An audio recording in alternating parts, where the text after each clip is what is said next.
بعد میں رئیس المنافقین کہلایا، اس نے بڑی کوشش کی ہے کہ میرے گھر ٹھہرے۔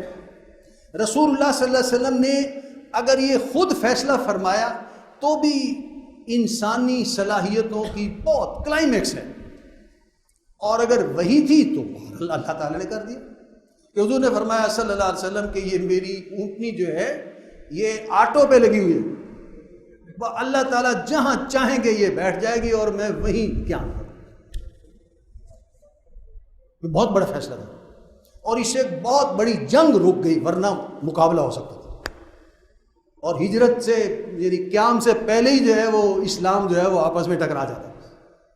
وہ اونٹنی جا کر ایک جگہ بیٹھی ہے تو جس کے گھر کے سامنے بیٹھی تھی مسرت کا اظہار کیا، پھر وہاں سے اٹھ گئی، آگے گئی، آگے واپس آ کے پھر وہیں بیٹھ گئی۔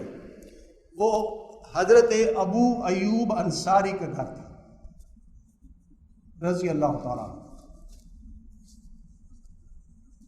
بہت خوش نصیب ہے بارہ، اس میں کوئی شک نہیں۔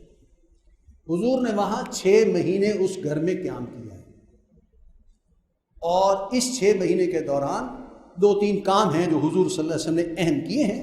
لیکن اس سے پہلے ایک بات سمجھنے کی ضرورت ہے کہ رسول اللہ صلی اللہ علیہ وسلم کا مکہ چھوڑ کر مدینے چلے جانا کوئی ایسے نہیں تھا جیسے آج کل لوگ پاکستان میں جاب نہ ملے یا حالات خراب ہیں تو دبئی چلے جاتے ہیں، وہاں مزے سے رہیں گے، نہ کوئی فکر، نہ کرفیو، نہ یہ نہ وہ، نہ کوئی پریشانی، آرام سے کھائیں گے اور رہیں گے، اور ہو سکا تو گھر والوں کو بھی بلا لیں گے، اور یہاں سے کینیڈا چلے جائیں گے اور امریکہ چلے جائیں گے۔ یہ اس طرح کا نہیں تھا۔ مغربی مصنفین جو سیرت لکھتے ہیں وہ اسی طرح لکھتے ہیں، وہ اس ہجرت کو فلائٹ لکھتے ہیں، فلائٹ فرام مکہ، فرار۔ جبکہ ہجرت جو ہمارے اسلامی تصور میں ہے وہ ہجرت فرار نہیں ہے، بلکہ وہ اللہ کے حکم سے ہوئی تھی، اور مدینے کو اپنا بیس بنانا مقصود تھا۔ مسلمان مکے میں بھی کچھ تھے، وہ ہجرت کر کے حبشہ چلے گئے تھے، کچھ مکے کے آس پاس تھے، کچھ مدینے میں تھے، ان کو ایک مرکز پر جمع کرنا تھا، سب یہاں آ جائیں، اور پھر اس کو بیس بنا کر عالم کفر سے مقابلہ کرنا تھا۔ یہ ہے وہ ہجرت کا مقصد جو رسول اللہ صلی اللہ علیہ وسلم نے ہجرت فرمائی، اور آگے کے حالات نے یہی ثابت کیا کہ یہی مقصد ہے۔ ہجرت کے بعد آپ نے جو 6 مہینے ابتدائی ہیں اس میں جو چند کام کیے ہیں 6 ماہ کے اندر اندر ہی، وہ ایک یہ کہ آپ نے میثاق مدینہ کرا دیا۔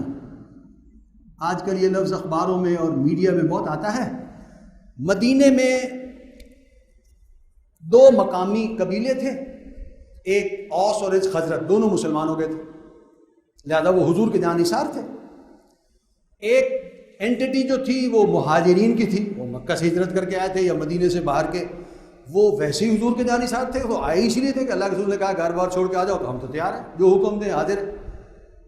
3 برادریاں یہودیوں کی آباد تھی مدینے میں، اور 2 مقامی تھے، ایک مہاجرین تھے، اور 3 قبیلے برادریاں ان کی تھیں، بنو قینقاع، بنو نذیر اور بنو قریظہ۔ رسول اللہ صلی اللہ علیہ وسلم نے ان کو بھی بلا لیا اور ایک معاہدہ کرا دیا، ایگریمنٹ، میثاق مدینہ، جیسے میثاق جمہوریت چند سال پہلے ہمارے ملک میں ہوا تھا، اس وقت بھی یہ حوالہ دیا گیا تھا میثاق مدینہ کا کہ ہم مدینے میں مل جل کر رہیں گے، آپس میں لڑیں گے نہیں، جھگڑیں گے نہیں، باہر سے کسی کو مدینے پر حملے کی دعوت نہیں دیں گے، باہر سے کوئی حملہ کرے گا تو مل کر دفاع کریں گے، ہم آپس میں اپنے مقدمات ہر قبیلے والا خود فیصلہ کرے گا۔ 2 بندے آپس میں لڑ پڑے، دونوں جو ہیں وہ ایک ہی قبیلے کے ہیں، تو قبیلے کا سردار خود فیصلہ کر لے گا۔ لیکن اگر انٹر قبیلہ معاملہ، ایک قبیلے کا آدمی اور دوسرے قبیلہ لڑے ہیں، مار پٹائی ہو گئی ہے، تو صاحب ظاہر ہے وہ قبیلے والے فیصلہ نہیں کر سکتے، اس کا فیصلہ محمد کریں گے صلی اللہ علیہ وسلم۔ تو آپ کو یہ ایک رہنما کے طریقے پر جو ہے وہ حیثیت وہاں حاصل ہو گئی تھی مدینے کی۔ اور تیسرا یہ ہے کہ باہر سے کو حملہ کرے گا تو ہم بلائیں گے نہیں، اور باہر سے کو حملہ کرے گا تو ہم اس کی مدد نہیں کریں گے، بلکہ دفاع، مدینے کا مشترکہ دفاع کریں گے۔ یہ وہ میثاق تھا۔ یہودی اس میں آ تو گئے تھے، یہودیوں کا مزاج یہی ہے، آج بھی یہی مزاج ہے، لیکن وہ اس معاہدے پر کبھی عمل نہیں کر سکتے، ایک دن بھی عمل نہیں کیا دن سے، اس کے خلاف ہی کام کیا۔ پہلا کام یہ کیا تھا حضور نے، دوسرا مواخات قائم کر دی تھی، مواخات پاکستان جب بنا ہے تو یہاں بھی یہی مسئلہ ہوا تھا، بہت سارے لوگ مہاجر آ گئے ہیں گھر بار چھوڑ کر، ان کی آباد کاری کا مسئلہ ہے۔ پاکستان میں تو 50 سال چلتا رہا اور ابھی بھی اس طرح نہیں ہوا، بس آپ لوگ سیٹل ہو گئے، لیکن رسول اللہ صلی اللہ علیہ وسلم سے چند مہینوں میں ہی سیٹل کر دیا کہ آپ نے انصار اور مہاجرین کا ایک اجتماع بلایا اور اس میں یہ طے کر دیا کہ دیکھو 2 گھروں کا مہمان کہا جاتا ہے کہ بھوکا رہتا ہے، یہ احساس ہوتا ہے کہ اس نے کھانا بھیج ہی دیا ہوگا، میں نہیں جانتا کہ میرا بچہ گھر نہیں ہے، میں خود گھر سے باہر ہوں، انہوں نے بھیج کھانا کا، اور دوسرا سمجھتا ہے اس نے بھیج دیا ہوگا۔ تو مہاجرین کا اس طریقے پر انتظام جو ہے وہ ان کی صحیح کفالت نہیں کر رہا تھا، حضور نے مواخات کا انتظام کر دیا۔ اجتماع میں ایک انصاری کو آپ بلاتے تھے، ایک مہاجر کو بلاتے تھے رضی اللہ عنہما، اور آپ نے کہا کہ یہ انصاری اور یہ مہاجر آج سے بھائی بھائی ہیں، یہ انصاری صرف اس مہاجر بھائی کا خیال رکھے گا، بس ایک خاندان کے لیے ایک گھر کا خیال رکھنا بہت آسان، اور اس مواخات کے نتیجے میں وہ مہاجرین کی آباد کاری کا مسئلہ بہت ہی خوبصورتی سے حل ہو گیا، اور انصار جو صحابہ تھے انہوں نے بھی کاروبار تقسیم کر دیے، گھر تقسیم کر دیے، اور جو بھی کچھ ہمت ہو سکتی تھی انہوں نے کر دیا، ایثار کیا جتنا بھی ہو سکتا، اور یہ جو آباد کاری کا معاملہ تھا یہ حل ہو گیا۔ اور تیسرا آپ نے ایک مرکز تعمیر کر دی، مسجد نبوی، اور مسجد نبوی کے لیے آج کل بھی ہوتا ہے کہ قبضے کی زمین پر مسجد بنانی ہو تو راتوں رات بن جاتی، بڑے لوگ آ جاتے ہیں، ذرا سریا میری طرف اور یہ میری طرف اور دروازے اور کھڑکیاں، لیکن زمین خرید کے بنانا بہت مشکل ہوتا ہے۔ حضور کو آفر ہوئی کہ یہ زمین آپ نے پسند کی ہے، یہ وہ خود ہی یتیم بچوں کے وہ خود ہی دے رہے ہیں، کوئی بات اتنے پر نہیں، پیسہ خرچ کر کے خرید کے مسجد جگہ پھر مسجد بنائی، وہ جگہ خریدی گئی اور وہاں مسجد تعمیر ہوئی، اور اس مسجد کی تعمیر میں رسول اللہ صلی اللہ علیہ وسلم نے خود بھی بلاک ڈھوئے ہیں، اور چھتوں کا سامان اور جو بھی تھا وہ اس میں خود حصہ لیا ہے جیسے عام مسلمان حصہ لے رہے تھے، اور ایک مرکز بنا دیا تاکہ مسلمانوں کے مل بیٹھنے کی اور اجتماع کی اور نمازوں کی جو ہے وہ اس کا اہتمام ہو سکے اور اکٹھے بیٹھ سکے۔ یہ 3 کام ہیں جو آپ نے کیے ہیں، اس میں 6 مہینے لگے۔ اس کے بعد وہ اصل مشن تھا ہجرت کا کہ ایک مرکز پر سارے مسلمانوں کو جمع کر دینا ہے، اس کا پھر آغاز ہوا ہے۔ قرآن مجید میں وہ آیت آ گئی کہ جو کوئی مسلمان جہاں کہیں ہے مدینے سے باہر، اگر تو کوئی بہت ہی مجبور ہے، کوئی خاتون ہے خود سفر نہیں کر سکتی، کوئی معذور ہے، کوئی بچہ ہے وہ نہیں آ سکتا، تو شاید اس کا ایمان ہے، ورنہ کوئی آدمی کھاتا پیتا اچھا بھلا یعنی باقاعدگی ہوش و حواس وہ مدینے سے رہ جائے گا تو اس کا ایمان نہیں ہے۔ ہر مسلمان کو یہاں آ جانا چاہیے۔ اس طرح وہ سارے وسائل جمع ہو گئے، اور پھر آپ نے ایک ایسی جد و جہد کا آغاز کیا ہے کہ جو آپ کی وفات تک پھر جاری رہی۔ آپ نے مکے میں 10 سال گزارے، 120 مہینے ہیں، اور شبلی نعمانی صاحب نے لکھا ہے کہ 102 مہمیں ہیں فوجی اور غیر فوجی جو آپ نے بھیجی ہیں 10 سال، ان میں بدر بھی ہے، بہت بڑی مہمیں بھی ہیں، لیکن 102 مہمیں ہیں۔ رسول اللہ صلی اللہ علیہ وسلم مدینے کی زندگی کوئی اس طرح آرام سے، اور یہ جو ہے وہ سیٹلڈ لائف، کیا کوئی فکر فاقہ نہیں، آرام سے مرید ہے، کوئی پاؤں دبا رہا ہے، کوئی سر دبا رہا ہے، کوئی دودھ جلیبی پیش کر رہا ہے، کوئی پنکھا چل رہا ہے، اس طرح گزارو، یہ نہیں کیا۔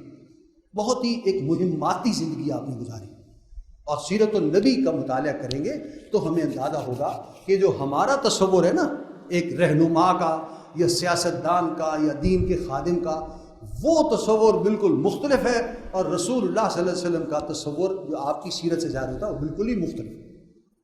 سیرت پڑھیں گے تو پھر اندازہ ہوگا، قرآن پڑھنے سے بھی بہت سارے عقدے کھلتے ہیں، اور سیرت النبی کا مطالعہ کرنے سے بھی بہت سارے عقدے کھلتے ہیں کہ رسول اللہ صلی اللہ علیہ وسلم زندگی کیسے گزاری۔ اسی میں جو باتیں سامنے ہیں، بدر کا واقعہ پیش آیا، تفصیلات میں وقت نہیں ہوگا۔ رمضان سن 2 آپ نے پہلی ہجری میں ہجرت کے بعد یہ 3 کام کیے ہیں، اس کے بعد دوسرا سال دوسری ہجری ہے تو رمضان سن 2 میں بدر کا واقعہ پیش آ گیا۔ 17 رمضان کو جنگ بدر ہے۔ ہم رمضان میں اپنے ساری مصروفیات ترک کر دیتے ہیں، ملنا جلنا وہ، اور روزے رکھیں گے اور جناب اللہ اللہ کریں گے۔ جنگ تیاری نکلو گھر سے، چلو پہلا رمضان ہے الگ ہے، اور اسی میں وہ گئے ہیں اور واپس آئے ہیں، جنگ بھی ہوئی ہے اور وہاں سے واپس بھی آئے، آخری رمضان کا عشرے کے درمیان واپس آئے۔ اور پھر وہ جو عید آئی ہے نا 2 ہجری کی، وہ بڑی ایک مثالی قسم کی عید تھی، عید الفطر۔ پہلا رمضان، روزے، خوشی، بدر کی خوشی، فتح کی، اور پھر اسی موقع پر وہ جو سورہ روم میں تذکرہ ہے نا کہ پہلے ایرانی جیت گئے تھے اور رومی شکست کھا گئے تھے، اور قرآن مجید نے وعدہ کیا ہے کہ اللہ تعالیٰ دوبارہ رومیوں کو فی بضع سنین، چند سالوں میں دوبارہ فتح دے دے گا، اور جس پر ابو بکر رضی اللہ تعالیٰ نے ایک شرط بھی لگا لی تھی مکے والوں سے، جب اس وقت ابھی احکام نہیں تھے شرط لگانے کی ممانعت کے، وہ خبر بھی اسی عید الفطر کے قریب ہی آئی ہے کہ رومیوں نے ایرانیوں پر دوبارہ فتح حاصل کر لی۔ اس دن قرآن مجید کہتا ہے سورہ روم میں، مکی صورت میں، یومئذ یفرح المؤمنون، مسلمان پہلے ہی بہت خوش ہوں گے کہ ایک اور خوشخبری مل جائے گی۔ تو یہ بات قرآن کی وہ اس وقت پوری ہوئی، اور واقعتاً مسلمانوں کو اس دن جو ہے وہ بہت ہی خوشی کا احساس ہوا ہے۔ ایک عید ہماری ہوتی ہے کہ بھائی بس روزے ختم الحمدللہ، اب فاقے اور یہ جو سارے دن منہ لٹکائے پھرتے تھے اور کچھ نہیں کھا رہے پی رہے، ایک عید وہ ہے جو واقعتاً آدمی اللہ کا کہنا مان کے اور روزے رکھ کے اور روحانی ترفع حاصل کر کے کرتا ہے، جسے علامہ اقبال نے کہا ہے کہ عید آزادہ شکوہ ملک و دین، اگر صحابہ والی عید ہوتی تو بدر کے میدان میں فتح اور روزے کے ساتھ جنگ اور یہ اور وہ، اور عید محکومہ ہجوم مومنین، بے شمار لوگ ہوتے ہیں وہ عید پڑھ کے نکلتے ہیں تو دھکم پھیل میں کچھ بچے اور کچھ بوڑھے گر جاتے ہیں۔ ہماری عید اس طرح کی ہوتی ہے، اور آزادی کی عید جو ہوتی ہے اور ایک جذبے اور مشن کے ساتھ، وہ بالکل اور ہوتی ہے۔ اس کے بعد جو اگلا اہم واقعہ ہے وہ ہے سن 3 ہجری میں جنگ احد، شوال سن 3 میں احد ہے۔ جنگ بدر کی جو تفصیلات ہیں میں اس لیے نہیں جا رہا کہ وقت ہمارے پاس کم ہے، اس کی تفصیلات آپ پڑھتے ہیں، سیرت النبی کی کتاب میں موجود ہیں، لیکن جو بات بتانے کی ہے وہ یہ ہے کہ بدر میں بھی یہودیوں نے، جو یہودیوں کے قبائل تھے، میثاق مدینہ کی خلاف ورزی کرتے ہوئے خود انہوں نے مکے خطوط لکھے تھے کہ تم نے محمد صلی اللہ علیہ وسلم کو ہمارے پاس بھیج دیا ہے، خود آرام سے بیٹھ گئے ہو، لہذا تم آؤ، ہم تمہاری مدد کریں گے۔ وہ تو اللہ نے بچایا کہ محمد صلی اللہ علیہ وسلم نکلے ہیں، اور مکے سے بھی باہر 150 میل باہر اور مدینے سے کوئی 80 میل کے فاصلے پر وہ بدر میں ٹکراؤ ہو گیا۔ اگر وہ مدینے پر چڑھائی کر کے آ جاتے تو صورتحال مختلف ہو جاتی، لیکن یہودیوں کا یہ ثابت ہو گیا کہ وہ میثاق مدینہ کی خلاف ورزی کر رہے ہیں، انہیں اندر خانے جو ہے ادھر رابطے کیے ہیں اور وہ ان کو دعوت دی ہے کہ ادھر حملہ کر دو۔ اسی کے نتیجے میں بدر کے بعد رسول اللہ صلی اللہ علیہ وسلم نے یہ جو مدینہ شہر ہے اس میں مدینے کی آبادی کے اندر، اب تو جو حضور کے زمانے کا مدینہ تھا وہ سارا مسجد نبوی میں ہی آ گیا، مدینے کی آبادی کے اندر یہودیوں کا ایک 2-4 گلیاں، ایک محلہ تھا بنی قینقاع کا، حضور نے اس کا محاصرہ کیا، اور اسی بات کے تحت کہ تم نے ادھر مکے رابطے کیے ہیں، اور انہوں نے آگے سے کوئی معذرت نہیں کی کہ اللہ کے رسول غلطی ہو گئی، وہ چند نوجوان تھے بے وقوف قسم کے، ان کو مارو پیٹو آئندہ نہیں کریں گے، غلطی ہو گئی، یہ نہیں کہا، ہو گیا تو کیا ہو، الٹا اس پر جو ہے سٹینڈ لے لیا، حضور نے ان کو وہاں سے نکال دیا، جنگ کی نکال دیا، دیش نکالا، انہوں نے قبول، جلاوطنی قبول کر لی، لیکن معذرت نہیں کی، حالانکہ معذرت کرتے تو اللہ کے رسول معاف کر دیتے صلی اللہ علیہ وسلم، لیکن ان کی مینٹیلٹی یہی ہے۔ غزوہ احد ہوئی، اس میں کافر لوگ جو ہیں وہ چڑھائی کر کے آ گئے رسول اللہ صلی اللہ علیہ وسلم۔ بدر مدینے سے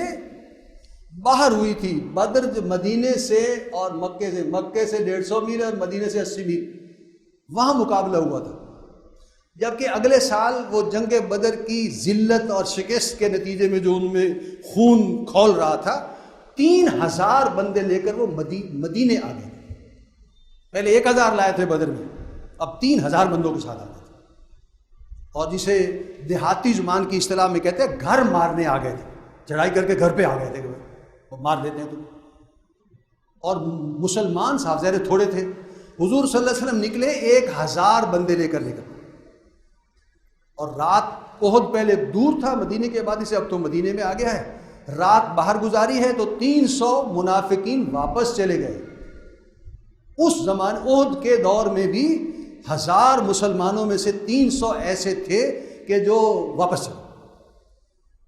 700 کو لے کر حضور صلی اللہ علیہ وسلم نے مقابلہ کیا اور جنگ لڑی، اور بڑی سخت جنگ ہے، اس کی تفصیلات آپ کے پاس ہیں.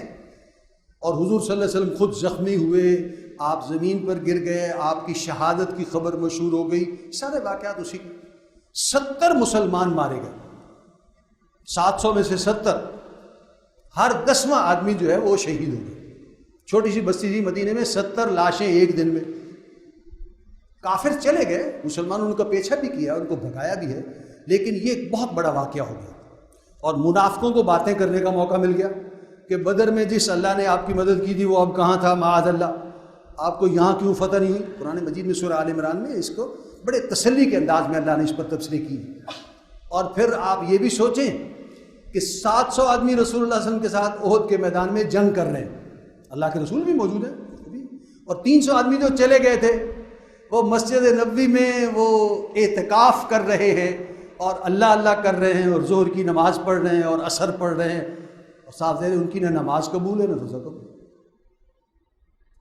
اللہ کے رسول یہ کر رہے ہیں اور تم مسجد نبوی میں چاہے بیٹھے ہو، لیکن یہ کہ چونکہ تمہارا عمل رسول اللہ صلی اللہ علیہ وسلم کے عمل کے متضاد سمت میں جا رہا ہے، لہذا تمہاری بظاہر نیکی بھی قبول نہیں.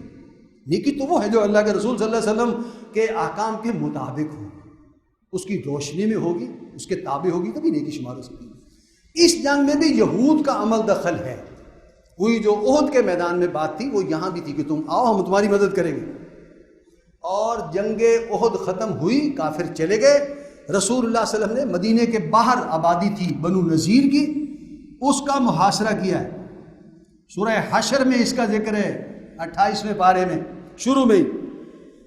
اور پہلے مقابلہ کرنے کی کوشش کی، بڑا اسلحہ وسلح تھا ان کے پاس اور بہت قلعہ نما ان کی بلڈنگیں تھیں، لیکن ان کو یہ احساس تھا کہ پیغمبر کا مقابلہ کرنے سے شامت ہماری ہی آئے گی.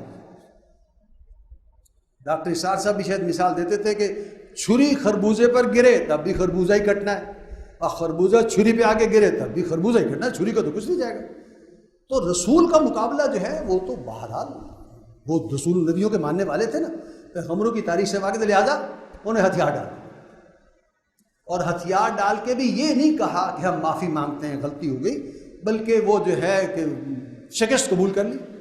رسول اللہ صلی اللہ علیہ وسلم نے انہیں جلا وطن کر دیا، اب یہاں نہیں رہ سکتے، جاؤ.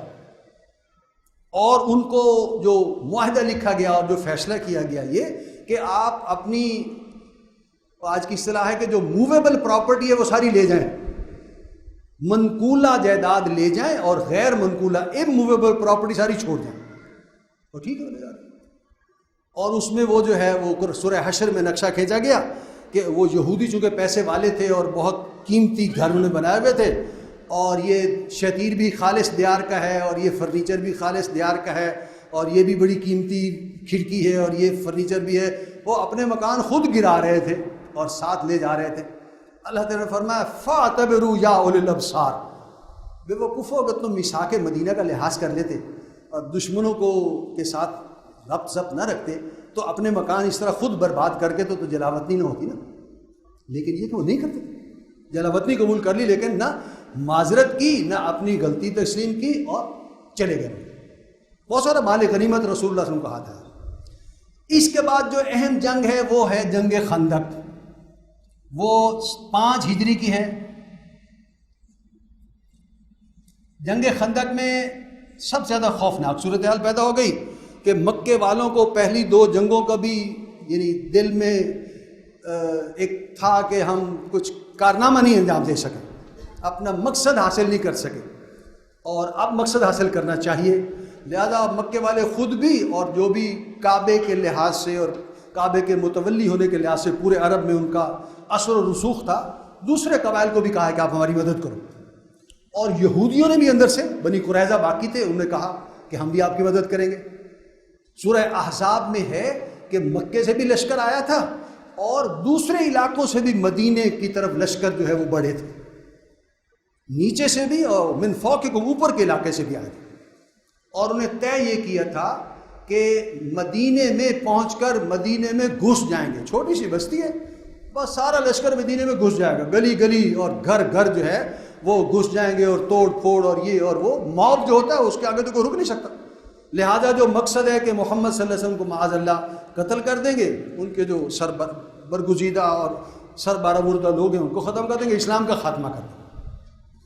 10,000 کا لشکر آیا، بہت بڑی بات ہے۔ 1000 بدر میں تھے، 3000 احد میں تھے، اور 10,000 افراد اس وقت آئے۔ لیکن جب وہ مدینے پہنچے ہیں، نیچے سے بھی اوپر سے بھی سب چار طرف سے، تو جو نقشہ تھا وہ دیکھ کر وہ حیران رہ گئے۔ رسول اللہ صلی اللہ علیہ وسلم کو جب یہ اطلاع ملی تھی نا کہ اتنی تیاری کے ساتھ وہ لشکر آ رہے ہیں، رسول اللہ صلی اللہ علیہ وسلم کوئی آج کی جیسے مدرسہ چلاتے ہیں اس طرح نہیں تھا معاملہ، نہ جیسے مسجد کا امام ہوتا ہے اس طرح کا معاملہ تھا۔ رسول اللہ صلی اللہ علیہ وسلم کی جو بھی انٹیلیجنس سروس ہے وہ مکہ اور مکے سے دور اور ادھر شمال جنوب سب پھیلی ہوئی تھی، اطلاعات لمحے لمحے کی ملتی رہتی تھی کہ اب مکے والے کیا سوچ رہے ہیں اور اب کیا سوچ رہے ہیں۔ حضور صلی اللہ علیہ وسلم عالم کفر سے جنگ کی کیفیت میں تھے، آرام سے نہیں رہتے تھے۔ آپ کو پہلے اطلاع ملی تھی کہ اتنی بڑی تیاری کر رہے ہیں وہ لوگ، لہٰذا آپ نے مدینے کے گرد خندق کھود دی تھی۔ جو حضور کے زمانے کا مدینہ تھا، اب نقشہ تو نہیں ہے، بہرحال مدینے کی جو آبادی تھی اس میں 3 طرف پہاڑ تھے۔ اس وقت یہ مدینہ شہر ہے، یہ مغرب ہے، یہ جنوب ہے، یہ شمال ہے، اور ایک طرف جو ہے وہ کھیت تھے اور میدانی علاقہ تھا۔ رسول اللہ صلی اللہ علیہ وسلم نے اس علاقے میں خندق کھدوا دی۔ خندق ایک بہت بڑے کھڈے کو کہتے ہیں کہ ایسا یعنی اتنا بڑا کھڈا کھدوایا تھا کہ آدمی خود بھی لانگ جمپ کے ذریعے اندر نہ جا سکے، گھوڑے پر بھی اندر نہ جا سکے آدمی، اور کوئی آدمی اس میں گر جائے تو نکل نہ سکے۔ یہ خندق جو ہے وہ تقریباً 15-16 فٹ گہری اور 16-18 فٹ جو ہے وہ چوڑی تھی۔ گھوڑے پر بھی عبور نہ ہو سکے اور کوئی بندہ گر جائے تو وہ بھی باہر نہ نکل سکے آسانی سے۔ اور مدینے میں جو لوگ آج بھی جاتے ہیں انہیں پتہ ہے پہاڑی علاقہ ہے، کم ہے پہاڑ لیکن پہاڑ ہیں، پاس تو سارے ہیں، لہٰذا مدینے کی زمین کے اندر پہاڑی پتھر ہیں۔ اس خندق کو کھودتے ہوئے، یہ خندق تقریباً آج کے حساب سے 8 کلومیٹر 8000 میٹر لمبی تھی یا 9 کلومیٹر تھی، اور لوگوں کی ڈیوٹیاں لگی تھیں کہ یہ 10 آدمی یہ 100 فٹ 10-15 میٹر کھودیں گے، اور اگلے 10 آدمی یہ کھودیں گے اور یہ کھودیں گے، اور تقریباً 2 مہینے لگے تھے۔ 15-20 فٹ چوڑی اور 15-20 فٹ گہری پتھر میں کھودنا، اور 10 آدمی کی ڈیوٹی، بہت مسئلہ تھا، اور وسائل کی بھی کمی تھی۔ کبھی کبھی ایسا بھی ہوا کہ ایک کھجور جو ہے وہ 24 گھنٹے بعد ملی۔ اسی میں واقعہ پیش آیا کہ ایک صحابی نے از راہ محبت کہا ہوگا، اللہ کے رسول صلی اللہ علیہ وسلم سے محبت ہی تھی کہ میں اپنے پیٹ سے کپڑا اٹھا کر دکھاتا ہوں کہ دیکھو کھانے پینے کو کچھ نہیں مل رہا، پھر بھی ہم کام کر رہے ہیں، اور ایک پتھر سا باندھا ہوا تھا، گول پتھر جو ہے وہ عربوں میں کوئی ہوگا رواج کہ جھک کر جو کام کیا جاتا ہے، اس کے لیے اگر پیٹ خالی ہو تو کمر درد ہو جاتا ہے اور اس طرح کا، تو کوئی پتھر باندھ لیتے تھے کس کے تاکہ کمر میں درد نہ ہو اور آدمی پھر بھی کام کرتا رہے۔ تو اس صحابی نے دکھایا کہ میں نے دیکھی اللہ کے رسول فاقے کی کیفیت ہے اور میں نے پیٹ پر پتھر باندھا ہوا ہے اور پھر بھی میں کام کر رہا ہوں۔ ان کی توقع ہوگی کہ اللہ کے رسول شاباش دیں گے۔ رسول اللہ صلی اللہ علیہ وسلم نے کوئی فضائل بیان نہیں کی، بلکہ آپ نے اپنے پیٹ سے بھی کپڑا اٹھا کے دکھا دیا تو 2 پتھر بنے۔ ان صحابی کو کچھ شرمندگی ہوئی ہوگی بلکہ کہ کاش میں یہ نہ کرتا تو اچھا تھا، لیکن ایک سبق ایسا ملا کہ جو قیامت تک ہو گیا کہ اللہ کے رسول صلی اللہ علیہ وسلم صرف واز نہیں کہتے تھے، عمل کر کے دکھاتے، اور عمل کی جو زبان ہوتی ہے وہ زیادہ مؤثر ہوتی ہے، آگے سے دلیل بھی نہیں ہوتی، کوئی بحث بھی نہیں ہوتی۔ رسول اللہ صلی اللہ علیہ وسلم کی زندگی جو ہے وہ آج کے رہنماؤں اور جو ہمارے لیڈران ہیں اس طرح کی نہیں تھی کہ بے عملی کی زندگی، دوسروں سے تقاضا ہے اور خود کچھ نہیں کر رہے۔ رسول اللہ صلی اللہ علیہ وسلم کے جانثاری کے واقعات صحابہ میں اسی لیے ہیں کہ آپ صلی اللہ علیہ وسلم نے ایک بہترین نمونہ پیش کیا ان کو، صرف نماز روزے کا نہیں ہے بلکہ قربانی اور ایثار کا بھی نمونہ پیش کیا۔ اس موقع پر پھر ایسے ہوا کہ 10,000 کا جو لشکر آیا تھا وہ آ کر حیران رہ گیا کہ ان کا جو منصوبہ تھا وہ تھا کہ ہم گھس جائیں گے شہر میں اور تباہی مچا دیں گے، لیکن وہ مدینے میں آ ہی نہیں سکے۔ خندق تھی اور اس پر مسلمانوں کا پہرا تھا، بس اللہ اللہ خیر صلی اللہ۔ اور حضور نے ایک اور جو اسٹریٹجی استعمال کی تھی وہ یہ تھی کہ جب لشکر آتے تھے نا پہلے، اور آج بھی ہوتا ہے، وہ عام طور پر علاقے سے راشن سارا اکٹھا کرتے ہیں اور رہنا ہے، کھانا ہے، پینا ہے، لوٹ مار کرو۔ حضور نے مدینے کے آس پاس سے سارا راشن بھی مدینے کے اندر اکٹھا کر لیا تھا۔ اب وہ 10,000 کا جو لشکر آیا ہوا تھا، صاف ظاہر ہے ان کا منصوبہ تو تھا کہ 2-3 دن لگیں گے اور یہ پکنک منائیں گے اور اپنی فتح حاصل کریں گے، گھر آ جائیں گے۔ 28 دن انہیں رہنا پڑ گیا اور راشن سارا ختم ہو گیا، منصوبہ لمبا ہو گیا۔ امریکہ کا بھی منصوبہ تھا افغانستان میں کہ جناب یہ چند دنوں کی مار ہے، اور 11 سال لگ گئے ہیں اور ابھی بھی وہ مقصد حاصل نہیں ہوا۔ تو اسی طرح وہاں بھی ان کا راشن ختم ہو گیا، ان کے حوصلے پست ہو گئے، ان کو کوئی نتیجہ نہیں نکل رہا، بد دلی پھیل گئی، یہ منصوبہ غلط تھا، ٹائمنگ غلط تھی، پلاننگ غلط تھی، یہ غلط تھا وہ غلط تھا، بے نیل و مرام بغیر کوئی فائدہ حاصل کیے وہ لشکر خود ہی واپس چلے۔ ایک آندھی آئی اور انہوں نے اس کو بدشگونی شمار کیا اور سارے جو ہے بلا کسی یعنی مقصد حاصل کیے سب واپس چلے، اور مسلمانوں کا کوئی نقصان نہیں ہوا۔ اگرچہ مشکل تھی کہ پہرا دینا مشکل تھا، حفاظت کرنی مشکل تھی۔ حضرت علی اور مرہب کا جو مقابلہ ہے وہ اسی موقع پر آیا تھا کہ ایک عرب نے کہا میں جاتا ہوں، اس نے چھلانگ لگائی گھوڑے سے، وہ خندق کے اندر گر گیا گھوڑے سمیت۔ حضرت علی کو حضور نے کہا کہ جاؤ اس کا کام تمام کرو، تو پھر اس کے ساتھ مقابلہ ہوا۔ تو یہ اس طرح کے کوئی اکا دکا واقعات ہیں، لیکن یہ کہ کوئی روبرو جنگ اور کوئی قتل عام اور اس طرح کا مقابلہ نہیں ہوا، اور اللہ نے مسلمانوں کو فتح دے دی اور حوصلے کافروں کے پست ہو گئے، مسلمانوں کے بڑھ گئے۔ حضور نے اسی موقع پر فرمایا تھا کہ اب کافر کبھی چڑھائی کر کے تم پر نہیں آئیں گے، بس ختم۔ یہ آخری زور تھا جنہوں نے کہا اب تم جاؤ گے کبھی تو جاؤ گے، بس ٹھیک ہے، اب تمہاری طرف سے پہل ہوگی، ان کی طرف سے نہیں۔ یہ جنگ خندق ہے، اور اس موقع پر خطرہ بہت تھا، اس میں کوئی شک، سارا عرب اکٹھا ہو گیا تھا اور ان کے منصوبے بڑے خطرناک تھے۔ وہ دانت پیس رہے تھے اپنے کہ ہمیں کچھ حاصل نہیں ہوا اور ناکام واپس جا۔ منہ کیا دکھایا ہوگا مکے میں جا کے انہوں نے، جو بھی آئے تھے واپس جا کے کیا کہا ہوگا، یعنی سوائے اس کے کہ بدنامی ہے۔ اس واقعے کے بعد جو اہم واقعہ سیرت النبی میں ہے کہ اس کے چند مہینے بعد ہی رسول اللہ صلی اللہ علیہ وسلم نے عمرے کی نیت کی، خواب ایک بیان کیا صحابہ کے سامنے کہ میں دیکھ رہا ہوں کہ ہم عمرہ ادا کر لیں۔ جو لوگ تو مدینے کے تھے نا، ساتھ مکے سے باہر جیسے ہم ہیں، تو ہمارے لیے جو آدمی عمرے کو نہیں جاتا نا، اسے ہوتا ہے شوق تو جانا چاہیے، ایسے کرنا چاہیے، لیکن جو ایک دفعہ ہو آتا ہے نا اسے زیادہ شوق ہوتا ہے، اسے زیادہ احساس پیدا ہوتا ہے۔ تو مکے والوں کو زیادہ احساس تھا کہ 6 سال ہو گئے، پہلے ہم صبح و شام یا روز تو کرتے ہی تھے عمرہ اور کعبہ دیکھتے تھے، اب 6 سال سے دیکھا ہی نہیں۔ تو جیسے ہی حضور نے بیان فرمایا صلی اللہ علیہ وسلم کے خواب میں دیکھ رہا ہوں کہ ہم عمرہ کر رہے ہیں، اور صحابہ کو یقین تھا کہ نبی کا خواب سچا ہوتا ہے، انہوں نے کہا حضور ابھی چلیں۔ اگرچہ سن نہیں تھا، خواب میں ایک واقعہ تھا، دکھایا گیا تھا، کوئی کلپ دکھایا گیا تھا کہ ایسے واقعہ ہوگا کہ مسلمان جو ہیں وہ عمرہ کر رہے ہوں گے۔ اللہ کے رسول نے بیان فرما دیا۔ مہاجرین صحابہ نے زور ڈالا کہ آپ ابھی چلیں، حضور نے بھی جو ہے وہ فیصلہ کر لے کے چلتے، اور 1400 صحابہ آپ کے ساتھ ہو۔ لیکن آپ یہ سوچیں، میں یہ واقعہ آپ کے سامنے اس لیے رکھ رہا ہوں کہ اس کی سچویشن ذہن میں لائیں کہ ابھی چند مہینے پہلے 10,000 کا لشکر آیا تھا اور اس نے مسلمانوں کو ختم کرنا تھا، لیکن وہ نامراد لوٹ گیا تھا، اور اب 1400، یعنی اب لفظ وہ حضور کے شان نہیں ہے، صحابہ کے بھی، لیکن وہ صحابہ سارے جو ہیں شکار مکے میں خود ان کے گھر جا رہا تھا، 1400 صحابہ، اور وہ بھی اسلحے کے بغیر، خود مکے میں جا کر وہ مدینے کا راستہ جہاں ملتا ہے نا، حدیبیہ وہ جگہ ہے جدہ اور مکے کے درمیان، وہاں حضور نے پڑاؤ ڈالا اور پیغام بھیجا۔ ان کو بھی اطلاع مل گئی کہ محمد صلی اللہ علیہ وسلم آ گئے اور 1400 آدمی ساتھ ہیں اور نہتے ہیں۔ حضور نے فرمایا ہم عمرہ کرنے آئے ہیں صرف، اور عمرے کا ایک مہینہ مقرر تھا، اسی میں آئے تھے، محترم مہینہ تھا، ان کو اصولاً اجازت دینی چاہیے تھی، اس لیے کہ کعبے کے مجاور ہیں، ان کی ذمہ داری ہے کہ پورے عرب میں وہ محترم مہینے ہیں، اس میں جنگ بھی نہیں کر سکتے۔ لیکن جو نوجوان خون تھا مکے والوں کا، انہوں نے اس میں رکاوٹ ڈالی کہ یہ موقع ضائع نہیں کرو۔ اسی لیے ہے، آپ سنتے ہوں گے ڈاکٹر صاحب کی تقریروں میں بھی کہ وہ محترم مہینوں کو عدل بدل کر دیا کرتے تھے کہ یہ بڑا اچھا موقع ہے، رجب کا مہینہ کو اور مقرر کر لیتے ہیں، اس مہینے میں عمرے ہو جائیں گے، اس موقع میں جنگ کر لیں۔ اور ان کا زور تھا کہ مسلمانوں کو ختم کر دیں۔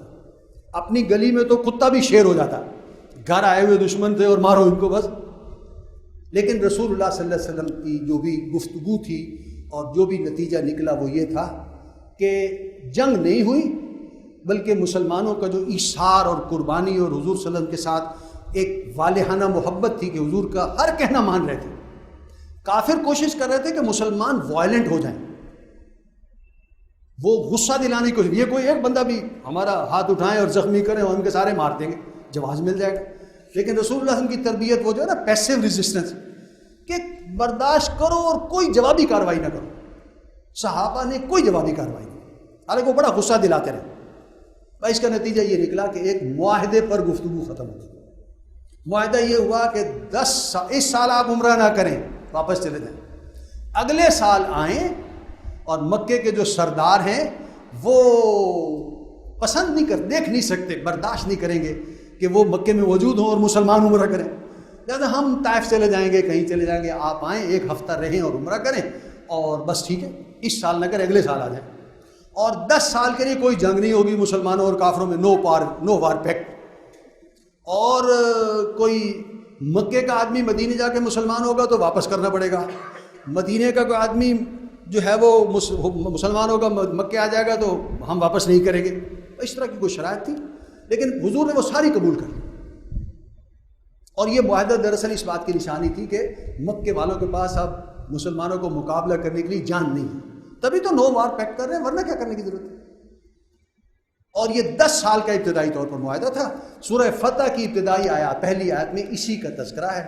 اللہ نے اس کو فتح مبین کرا دیا، انا فتحنا لک فتحا مبینا. اور حضور صلی اللہ علیہ وسلم صحابہ کو یہی تلقین کر کے لے واپس چلے گئے. اگلے سال آئے ہیں، پھر وہ عمرہ کیا ہے. اگرچہ یہ معاہدہ 10 سال کے لیے تھا، لیکن 2 سال کے اندر ہی کافروں نے اس کی خلاف ورزی کی اور انہیں احساس ہو گیا کہ یہ معاہدہ تو ٹوٹ گیا، خلاف ورزی ہو گئی. ابو سفیان رضی اللہ تعالیٰ عنہ جو بعد میں مسلمان ہوئے، وہ خود مدینے چل کر آئے کہ کسی طرح معاہدے کی تجدید ہو جائے. جو پہلے مان نہیں رہے تھے معاہدہ، وہ خود چل کے آئے کہ غلطی ہو گئی، معاف کر دیں. رسول اللہ صلی اللہ علیہ وسلم نے ملاقات کا ہی موقع نہیں، انٹرویو ہی نہیں کیا، اس کو انٹرویو کا ٹائم ہی نہیں دیا رسول اللہ صلی اللہ علیہ وسلم. اس لیے کہ حضور چاہتے نہیں تھے کہ معاہدہ جو ہے وہ تجدید ہو. وہ ناکام چلا گیا. اور جیسے ہی وہ گیا، حضور صلی اللہ علیہ وسلم نے صحابہ کو حکم دیا کہ تیاری کرو. یہ نہیں بتایا کہ کدھر جانا ہے، یہ تو اسٹریٹجی ہوتی ہے، اور کہ کسی حملہ کے لیے تیار ہو جاؤ، ہم کہیں مہم پر جانا چاہتے ہیں. اور رسول اللہ علیہ وسلم 10,000 صحابہ کو لے کر مکے کی طرف روانہ ہوئے ہیں. یہ پھر واقعہ ہے رمضان سن 8 ہجری. 8 ہجری کے رمضان میں 20 رمضان کو آپ روانہ ہوئے ہیں اور مکے پہنچے ہیں، اور 2-1 دن قیام کے بعد 20 رمضان کو مکہ فتح ہو گیا. ابو سفیان پہلے ہی مان لے آئے تھے مکے داخلے سے پہلے. حضرت عباس ہیں حضور کے چچا، وہ بھی پہلے ہی مان لے آئے تھے، اور کچھ ہی مان لے آئے تھے. مکے میں جب حضور داخل ہوئے تو کوئی جنگ نہیں ہوئی. رسول اللہ صلی اللہ علیہ وسلم نے عام معافی کا اعلان کر دیا تھا. جو آدمی اپنے گھر کا دروازہ بند کر لے گا اس کو کچھ نہیں کہا جائے گا. جو ابو سفیان کے گھر میں ڈیرے پہ چلا جائے گا اس کو کچھ نہیں کہا جائے گا. جو کھڑا ہے ہتھیار پھینک دے گا اس کو بھی کچھ نہیں کہا جائے گا. جو ہینڈز اپ کر لے گا اسے بھی کچھ نہیں کہا جائے گا. چند کوئی سر پھرے تھے جنہوں نے کچھ ایسے ہی مہم جوئی کی ہے اور مقابلہ کیا، وہ مارے گئے. باقی عمومی طور پر کوئی جنگ نہیں. اور عام معافی کے نتیجے میں محمد صلی اللہ علیہ وسلم نے مکہ جو ہے وہ فتح کر لیا. یہ سن 8 ہجری کی بات. 8 سال کے اندر یہ جو سورہ محمد میں کہا گیا ہے کہ جب جنگ ہو اور کچھ قیدی تمہارے ہاتھ آئیں تو وہ قیدی منن احسان کر کے رہا کر دو یا فدیہ لے کر رہا کر دو. حتی تضع الحرب اوزارہا، لیکن ایک شرط ہے کہ جب تک جنگ ختم نہ ہو جائے. رسول اللہ صلی اللہ علیہ وسلم کی زندگی کے حوالے سے ایک جو بات وضاحت طلب ہے کہ ایک ہوتی ہے لڑائی اور ایک ہوتی ہے جنگ. انگریزی میں بھی ایک لفظ ہے بیٹل اور ایک لفظ ہے وار. ان دونوں میں فرق ہے. آپ حضرات بھی اس فرق کو اپنے ذہن میں تازہ رکھیں. جنگ عظیم اول، ورلڈ وار فرسٹ، وار کا لفظ استعمال ہوتا ہے، 4 سال جاری رہی. جنگ عظیم دوم 6 سال جاری رہی، 39 سے 45 تک. لیکن اس کے درمیان 6 سال میں محاذ بھی بے شمار تھے اور لڑائیاں بھی بے شمار تھیں. کسی لڑائی میں وہ روسی آگے بڑھ گیا, کسی میں جرمنی آگے بڑھ گیا, کسی میں ترکی آگے بڑھ گیا, کسی میں کوئی بڑھ گیا, لیکن جنگ ایک ہی تھی جو 6 سال جاری رہی اور ایک فریق جیت گیا اور ایک ہار گیا. اسی طرح محمد صلی اللہ علیہ وسلم کا جو ہجرت کے بعد عالم کفر مکے والوں سے ایک وار تھی, جنگ, خیر اور شر کی جنگ, یا اللہ کے رسول صلی اللہ علیہ وسلم کی کافروں کے ساتھ جنگ, اس میں لڑائیاں بے شمار ہیں. بیٹل آف بدر اور بیٹل آف احد اور بیٹل آف خندق جو ہے یہ اس کے چھوٹے چھوٹے حصے ہیں. بدر میں مسلمانوں کو فتح ہوئی, احد میں تھوڑی سی ہزیمت اٹھانی پڑی, کوئی بات نہیں, لیکن جنگ ایک ہی تھی جو 8 سال بعد فیصلہ کن حیثیت میں محمد صلی اللہ علیہ وسلم کی فتح پر ختم. عالم کفر ختم ہو گیا اور اسلام کا جھنڈا سر بلند ہو گیا. قرآن مجید میں سورہ بنی اسرائیل میں فرمایا گیا جاء الحق وزهق الباطل ان الباطل کان زہوقا. ایسی فتح ہوئی کہ اس کے بعد کفر نے سر نہیں اٹھایا. اسی پر ہم ختم کرتے ہیں, پہلے بھی کافی سا ٹائم ہو چکا ہے. اس مدنی دور کے بھی 2 ایک واقعات ہیں جو رہتے ہیں, وہ انشاءاللہ کل ہم پڑھیں گے. کل ہم خلافت راشدہ کے حالات اور اس کے ساتھ دور بنو امیہ ہے اس کے حالات پڑھیں گے. اللہ تعالیٰ مجھے اور آپ کو ان باتوں کی سمجھ اور ان کو ذہن نشین کرنے کی اور عمل کرنے کی توفیق عطا فرمائے.